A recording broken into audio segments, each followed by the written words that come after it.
지난 한 주간 안에 대구에 있는 비전교회라는 교회에 가서 3일 동안 집회하고 그 다음에 대안학교를 만들었는데 이분이 계명대학교 음대를 나온 음악 하시는 분인데 이분이 이제 은혜를 받아서 음악 학교를 만들었어요. 음악 학교를 만들어 가지고 이분이 이제 대안학교를 만들면서 원래 음악 학원 하다가 학교로 이제 만들었는데 내가 한번 손 들어봐 이랬더니 목회자 자녀들이 절반이에요. 중학교, 고등학교, 그리고 대학생, 다양한 학생들이 학교에 있는데 대학생들은 주로 보니까 뭐 실용음악 하는 자매들이 많고 또 일반 공부를 열심히 해서 일반 대학, 좋은 대학에 가 있는 서울에 있는 유수한 대학에 가 있는 그런 자녀들도 있고 대부분이 이제 학교를 또 잘 적응을 못 해가지고 이제 거기에 와 있는 선교사 자녀들도 꽤 되고 그렇더라고요. 그래서 그 간사들하고 거의 이래 보니까 한 40~50명 돼요. 많아. 근데 이제 예배를 드렸는데 이제 지금 이제 한 8년 이렇게 됐는데 이번에 폐교된 초등학교를 사가지고 이제 대대적으로 시작을 하려고 준비하는데 거기에 선생님 하던 분이 은혜를 받아서 신학교 가서 목사님이 되셨어요. 근데 그 사모님이 내가 가르치던 제자예요. 그게 이제 그 사모님이 내가 학교 교사할 때 중학생들이었어요. 그 이제 그 언니도 중학교 3학년, 중학교 1학년들. 중학교 1학년, 중학교 3학년이 얼마나 어려요. 근데 얘들이 이제 자라서 그 위에 언니는 내가 가르치던 우리 반 반장이었어요. 근데 얘는 남편이 의사예요. 보러 선교사를 나가려고 준비했는데 지금 아마 이제 선교하는데 꿈꾸는 음악학교더라고, 이름이. 우리하고 비슷해요. 꿈을 주는 세계 선교하고 이름이 비슷하다고. 그러니까 내가 선교사 자녀 손들어 보라 하니까 그것도 상당하고 목사님 자녀 손들어 보라 둘이 합해니까 반 이상이에요. 근데 이제 적응이 안 되고 또 그다음에 일반 학교에 적응이 안 되는 애들을 이제 다 공부를 따로따로 시키고 음악학교니까 모든 악기를 하나씩은 다 다루게 하게 하고 또 뭐 성악하는 아이들도 있고 그래서 애들이 이제 기숙사 생활을 거기서 하니까요. 이번에 이제 확장이 되어서 거기서 한 15분 떨어져 있는 폐교를 사서 곧 며칠 뒤에 이제 계약금을 그게 13억인가 뭐 그렇던데 학교를 샀는데 학교 이제 그거를 이제 리모델링 해야 되고 잔금이 이제 없어서 한 7억 정도 이제 잔금을 준비해야 되는데 돈이 하나도 없다더라고. 그래서 내가 웃으면서 돈은 은행에 많은 거야. 집에 돈 있는 사람 하나도 없으니까 그러니까 기도하고 그러니까 하나님이 역사하시도록 했는데 아마 융자할 은행이 나온 것 같아요. 하나님은 다 이렇게 풀어가는 거거든요. 그래서 거기서 집회를 낮, 아침, 오후, 저녁 하루에 3번을 했는데 내가 얘들을 보고 내가 은혜를 받은 거야. 야, 중학생들, 막 고등학생들, 이 대학생들 바닥에 꿇어앉았어. 간절히 기도하는 모습을 보면서 희망이 있구나. 그래서 이제 얘들이 어디 가도 이제 음악학교에서 훈련을 하고 찬양대 하는데 이게 어디 발표할 데가 없는 거예요. 그래서 저 경상도, 대구, 부산 지역에 가면 걔들이 가서 이제 찬양하기로 해서 한 30명씩 가서 찬양하기로 했어요. 우리 크로마 하프팀하고 똑같이 돼버렸어요. 서울까지 올라오기는 힘들고 이제 그렇게 하기로 했어요. 그래서 내가 막 웃었는데 다음에 꿈주세 할 때 한번 초청할게. 그러니까 막 좋아가지고 박수를 막 치는 거예요. 근데 그 목사님이 나이가 높게 신학교 갔으니까요. 원래 회갑이에요. 근데 열정이 대단해. 여러분 사람은 딱 환경적인 것을 보든지 아니면 지나온 삶을 보든지 현재를 볼 때 딱 두 종류의 사람이에요. 하나는 적극적으로 이거를 이겨나가고 뭔가 해봐야 되겠다는 적극적인 사람이 있는가 하면 하나는 소극적인 사람이에요. 이게 성격적인 거하고도 맞물려 있지만 삶의 방식이거든요. 근데 예를 들어 그렇다. 아주 적극적인 사람, 적극 대 적극 부부가 만나면 터져버려요. 소극하고 소극적인 사람 둘이 만나면 되는 것도 없고 안 되는 것도 없어요. 이게 조화를 잘 이루어야 되는데 부부가 만나면 남편이 꼭 주도하는 건 아니에요. 부부가 만나면요 꼭 둘 중에 하나가 리더자가 있어요. 우리 집 사람하고 저하고는 옛날에 강도사 시절에 제가 하도 한번 간증을 하라 해서 내 하나님 만났던 간증을 했더니 저 천국문을 향하여 책으로 1천만 원 고려 당선자 그걸 전국에 이제 다 모아가 했는데 심사위원장이 한명수 총회장이 했거든요. 이 다 해봐도 이거 별거 그런데 그 심사위원 중에 한 분이 내가 아는 분을 한 분을 소개하겠는데 한번 들어보자고. 나는 강도사고 시험 칠 때니까 바빠서 할 수도 없었지만 그걸 글로 선다는 게 좀 그래요. 그래서 안 간다 했더니 꼭 와야 된다 해가지고 서지도 않고 진짜 하나님 만났던 이야기를 해서 그 심사위원 장로교 우리 예장합동의 총회장 하셨지 않습니까? 아주 깐깐한 분이에요. 이분은 글 쓰는 기독신문 주필이거든요. 한명수 총회장. 그 다음에 그 감리교 감독하신 분. 쭉 이제 하는데 간증을 하라도록 사람 앉혀놓고 그래서 내가 하나님 만났던 이야기를 한 15분을 했는데 그 중에 감리교 감독 당시에 그분이 막 우시는 거예요. 왜 우시냐고 했더니요. 자기가 원래 간질 환자였대. 중학교 3학년 때 간질이 발발해가 너무너무 세상이 바뀌어버려가지고 자기는 매일 죽는 것만 생각했는데 누가 오더니 그러더래요. 예수를 믿으면 병이 낫는다고. 그래서 고등학교 다니면서부터 이제 학교 다니면서도 계속 뒤집어지는 거예요. 수업하다가도 뒤집어지고 그러면 애들이 다 교실 안에서 눈 뜨고 보면 학생들이 쳐다보고 그런 과정을 겪었는데 낫지도 않았는데 신학교 갔고 그리고 대학원을 졸업하고 교회를 개척했다는 거예요. 창구 얻어가. 간질 환자를 부목사 누가 서겠어요? 하루에 막 뒤집어지는데. 그런데 이제 개척을 했는데 간절히 기도하는데 사람들이 오겠습니까? 간질 환자. 그러니까 몇 명이 이제 이 동네 사람들 중에서 몇 명이 와가 있던 어느 날 섣달 금음날인데 자기가 기도를 하고 목사인데 사람들 앉혀놓고 예배 드리는데 돌아가더라는 거예요. 그러면 이제 간질 환자는 아는 거예요. 자기가 쓰러진다는 거 알아. 강대상을 잡고 막 이러는데 뒤집어지는 순간에 그때 하나님이 놀라운 은혜의 세계를 자기에게 보여줬다는 거예요. 쓰러지지 않는다. 그 이후에 그 정세가 없어져. 그래서 여러분 놀라운 세계를 경험하고 난데 말씀을 전하니까요. 논산에 있었거든요. 시골인데 내가 집회를 하러 그 교회를 갔더니요. 600명이 모였다. 안 놀래네요, 여러분. 개척회가 600명이가 아무나 하는 게 아니에요. 그 더더군다나 시골인데. 그러니까 내가 강도사 때 나를 불러가지고 집회를 했다. 내가 논산 사람 다 오는가 싶을 때 어마어마하게 많이 모이더라고. 초창기니까 나도 절제가 안 되고 하도 소리를 질러가 나중에는 소리도 안 나오는 게 너무 하도 소리를 꽥꽥 질러. 나에게도 그때는 얼마나 강력한 성령의 역사였냐면 아마 낮에니까 사람들이 계속 낮집회 하는데도 계속 사람들이 오니까 기도를 하는 거예요. 나중에 너무 지쳐가 눈 감고 기도하는 거예요. 근데 어떤 사람이 기도를 받으러 왔는데요. 딱 손은 이제 내 입에서 뭐라고 튀어나오냐. 이거 다방 마담인데? 이랬다니까. 근데 진짜 다방 마담이 오고 기도 받으러 온 거예요. 뒤로는 거.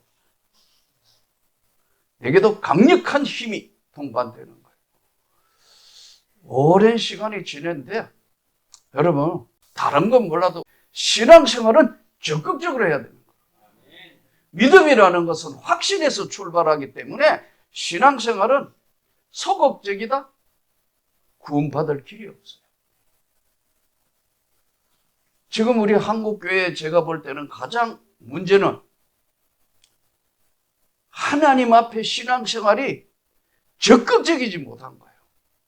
구원받으면 적극적일 수밖에 없다니까요. 다른 사람 볼 때 저 이상하지 않나 할 만큼 진짜 구원을 받으면 삶의 목적이 정확하게 되는 거거든요. 오늘 이 본문은 우리가 너무나 잘 아는 삭개오에 대한 이야기예요. 성경에 보면은 삭개오가 예수께서 여리고로 들어가 지나가시더라. 삭개오라 이름하는 자가 있으니 세리장이요 또한 부자라. 세리장이고 부자라. 바꿔 이야기하면 지위도 있고 부자니까 돈도 많고 그러면 지역사회에 영향을 미칠 수 있는데 그가 예수께서 어떠한 사람인가 하고 보고자 하되 키가 작고 사람이 많아 할 수 없어. 그럼 그냥 그만두자. 예수가 온다는데 어떤 사람인가 그냥 둘 건데 이 사람 삶이 뭐죠? 적극적이다. 옛날에는 이게 뽕나무에 올라갔다 그랬잖아. 옛날 성경에. 이게 바뀌어가지고 돌무화과나무. 이게 돌무화과나무가 맞거든요. 실제로 성지순례 가보면 우리 표현으로 옛날에 뽕나무를 했는데 돌무화과나무에 올라가니 이는 예수께서 거리로 지나가시게 되밀어라. 사람 많으면 그냥 둘 수도 있고 귀찮기도 하고 키도 작고 사람 키 큰 사람 뒤에 작은 사람이 가려져가 못 보고 그냥 끝낼 텐데 돌무화과나무로 올라갈 수 있는 적극적인 사람.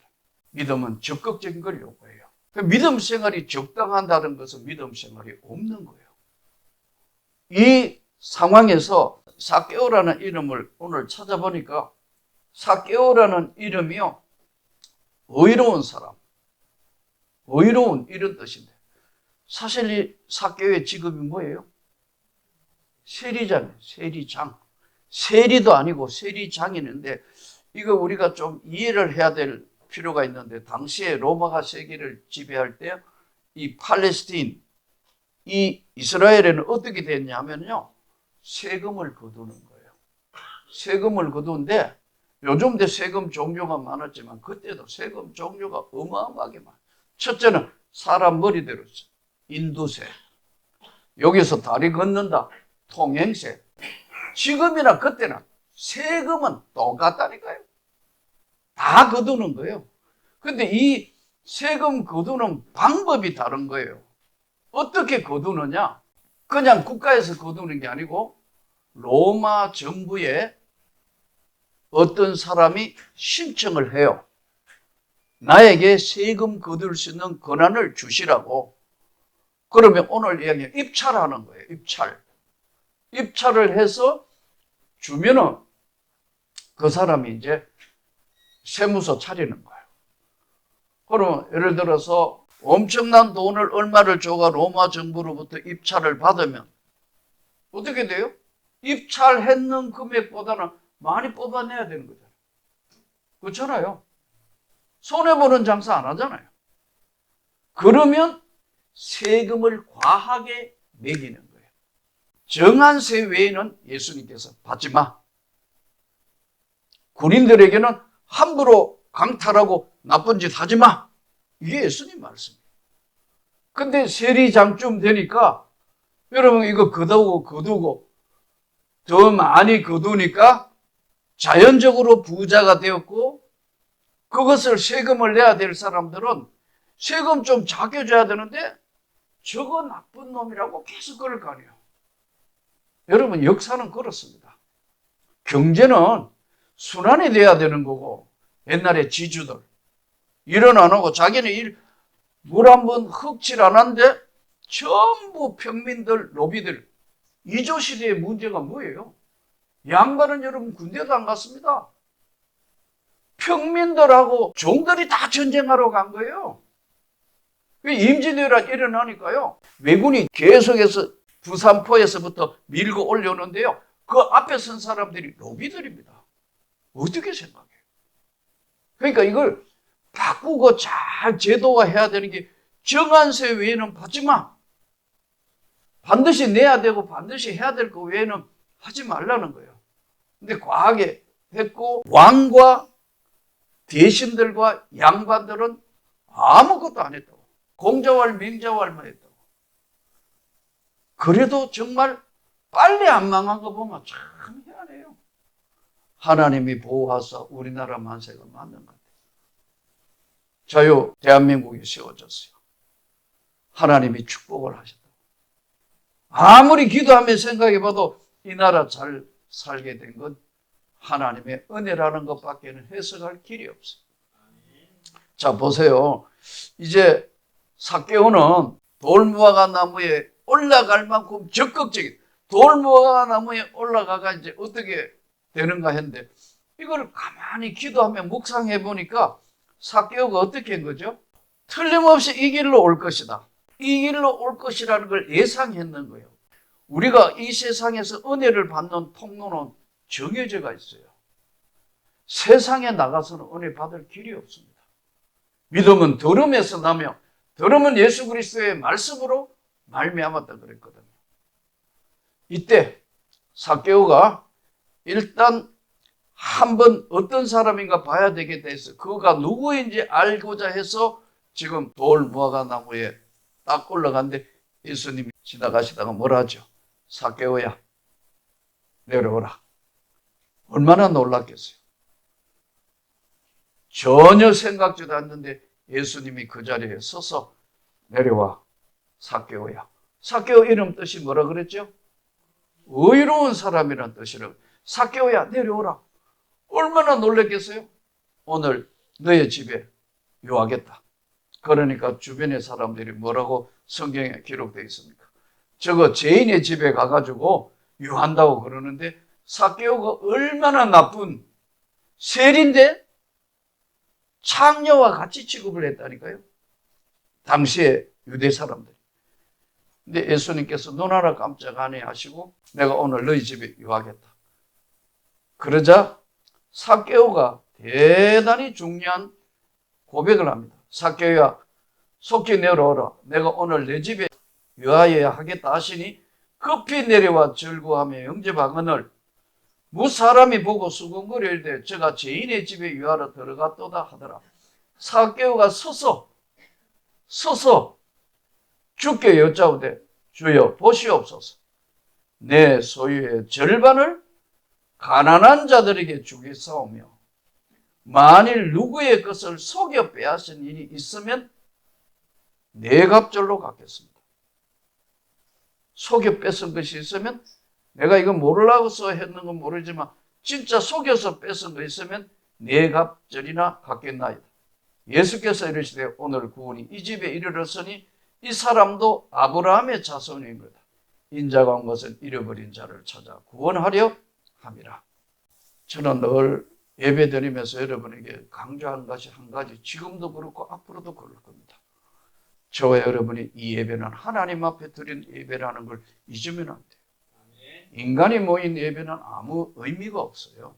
찬송가 27장 찬송대로 천한 몸 이르러 그 영광을 바라보면서 우리가 이 땅에 잠시 사는 이 시간에 하나님의 영광을 위하여 예배를 드리고 선택받아 있다는 사실을 절대로 잊으면 안 돼요. 아까 서두에 말씀드린 그 농산에 있었던 목사님, 그분은 그 당시에 목회도 오래 한 감독이었고 그 지역에 큰 영향력을 발휘하는 그런 훌륭한 목사님이고 나이 차이도 상당히 많은데 내 손을 붙들고 진짜 아끼고 사랑하며 내 손을 붙들더라. 난 지금도 잊을 수가 없어요. 여러분, 그분 아까 그랬잖아요. 삶을 포기할 뻔했다. 중학교 때 삶을 포기할 뻔했다가 끝까지 기다리고 신학교까지 가서 목사 됐는데도 뒤집어질 그런 상황이니까 하나님이 자기를 붙드시다는 거예요. 여러분, 삭개오 인생을 한번 보십시오.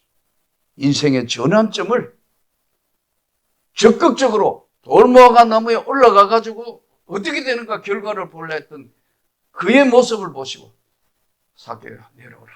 너의 집에 유하여야겠다. 이 집이 아브라함의 후손의 자손이며 이 집에 구원이 이르렀다. 어려운 문제, 삶의 문제, 힘든 문제들 대부분 보면 사람들이 인간적인 방법으로 풀려고 하는 사람들이 꽤 많습니다. 저도 은혜 받기 전에는 그랬고요. 하나님은 살아계시기 때문에 우리의 모습과 우리의 모든 것들을 보고 계시는 거예요. 여기 있는 사람들 그러잖아요. 무사람이 보고 수건거려 제가 죄인의 집에 유하여 들어갔도다 하잖아요. 진짜 죄인이 누구요? 우리는 신앙생활을 하면서요, 삶을 잊어버리는데 사실은 삶이 깨끗해야 합니다. 삶이 깨끗해야 돼. 삶은 하나님 앞에 깨끗해야 된다. 돈 앞에 정직해야 돼. 하나님 말씀 앞에 두려워 떨면서 서야 한다. 이것이 주님이 우리에게 주시는 메시지고 말씀이에요. 이단들이나 잘못된 신앙이 가는 것에 제일 문제가 뭔 줄 아세요? 우리가 구원의 마지막 단계가 영화 단계, 천한 몸 이르러 하나님 앞에 서는 것인데, 글로리피케이션, 마지막 영화 단계의 주님 앞에 섰을 때 잘했다 착하고 충성된 종아, 이 말씀을 듣기 때문에 우리가 어려운 신앙생활, 목회자든 선교사든 전도사든 장로님이든 권사님이든 집사님이든 누구나 마지막 날 주님 앞에 섰을 때 부끄럽지 않도록 우리가 오늘 이 삭개오의 모습을 보면서 잘 생각해서 적극적인 신앙생활로 기쁨으로 영광으로 나서면 좋겠습니다. 제가 볼 때는 지금 우리 대한민국이 이 3월 안에 운명을 결정짓는 중요한 날들로 가득 차 있어요. 자유민주주의를 지키느냐, 이상한 방향으로 가느냐, 지금 생각지도 아니하게 이 문제들이 얽히고 설켜 있는데 진짜 기도해야 합니다. 하나님이 이 나라를 지켜주시도록 조국 대한민국이 자유민주주의로 분명하게 우뚝 설 수 있도록 기도해야 합니다. 지금 나라가 두 쪼가리 나서 막 두 동강이 나서 막 지금 시끄러운데요. 여러분, 교회도 문제가 생기면 시끄러워요. 제가 그랬죠. 이미 싸우기 시작하면요, 이 에너지가 딴 데 안 가요. 한쪽에 힘 빠져야 되는데 힘이 안 빠져요. 날마다 새벽기도 해가 세임 받아가 싸우기 때문에 해결이 안 돼요. 진짜예요. 아예 문제 자체가 없도록 해야 된다. 그건 왜 해야 되느냐? 기도해야 될 이유가 여기 있어요. 사단이가 역사를 못하도록 하나님께서 그 입을 막아 없애도록 썬뿌리는 다 도려내야 되는 거예요. 오늘 또 우리가 이 땅의 삶의 끝까지 서로 비방하면 안 돼요. 서로 비방하면 제일 나쁜 거예요. 함부로 말하면 안 되는 거예요. 서로 비방하고, 그러니까 존중감이 없어요. 말도 조심해서 해야 돼요. 막말을 하고, 이것은 절대로 하나님의 역사가 아닙니다. 오늘 우리가 서로, 저는 우리 꿈을 주는 세계 선교회 이 안에라도 서로 진짜 아끼고 사랑하고 너그럽고 비판하지 않고 잘 나눠줘서 이 어려운 시대에 하나님의 영광을 위하여 우리가 예배 때마다 그 주님 앞에 엎드려 은혜를 입고 세상에 나가서는 삶의 자세가 선명한 삶을 살아드릴 수 있는 귀한 축복이 우리 모두에게 있기를 주 예수 이름으로 축복합니다. 아멘.